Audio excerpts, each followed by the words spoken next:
All right, coming to you from Springfield, the police officer memorial outside the Capitol. Earlier this afternoon, the House voted to pass the Tgicola bill.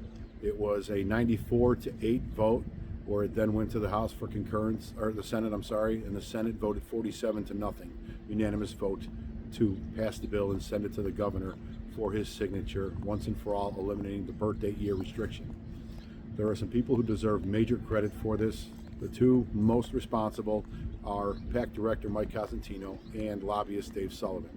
They have been here session after session fostering relationships to make sure that this bill got passed, and the respective leaders in each party gave us open door policies to present our case and listened and provided the votes to make sure this is never going to be an issue again. Also, I'd like to thank Mark Poulos, Dave's partner.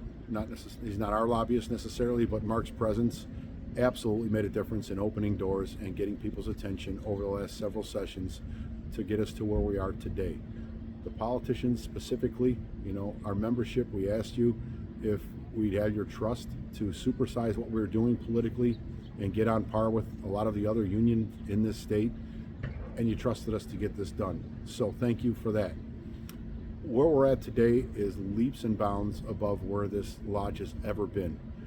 But the politicians specifically gave us some promises in the spring.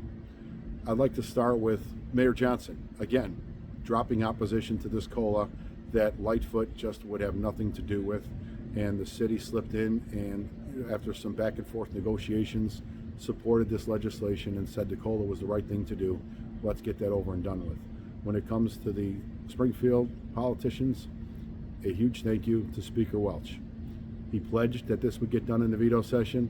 He's a man of his word. He stuck to it, and I'd just like to thank him. As far as the individual representatives, Representative Kifowit, who carried our water, crossed the T's, dotted the I's, worked her ass off on behalf of our membership, and she doesn't even cover Chicago. But again, she made sure that this got done, and she didn't let go of it from the spring through the summer all the way into the fall.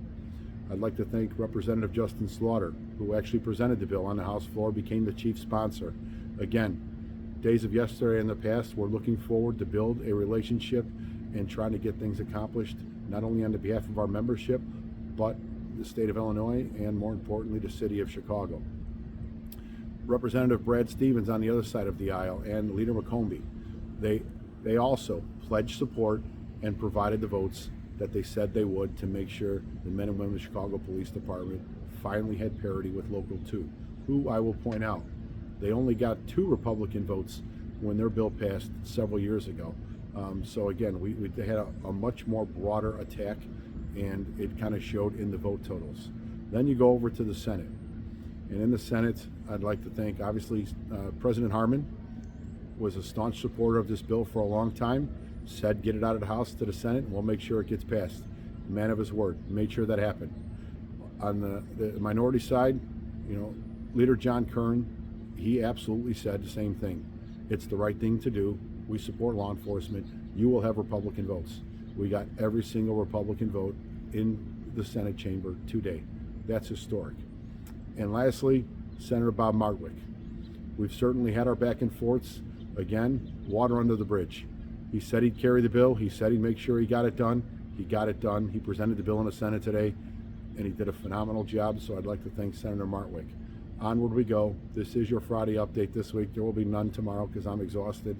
Enjoy Veterans Day for you veterans. Thank you for your service, and we'll see you next week.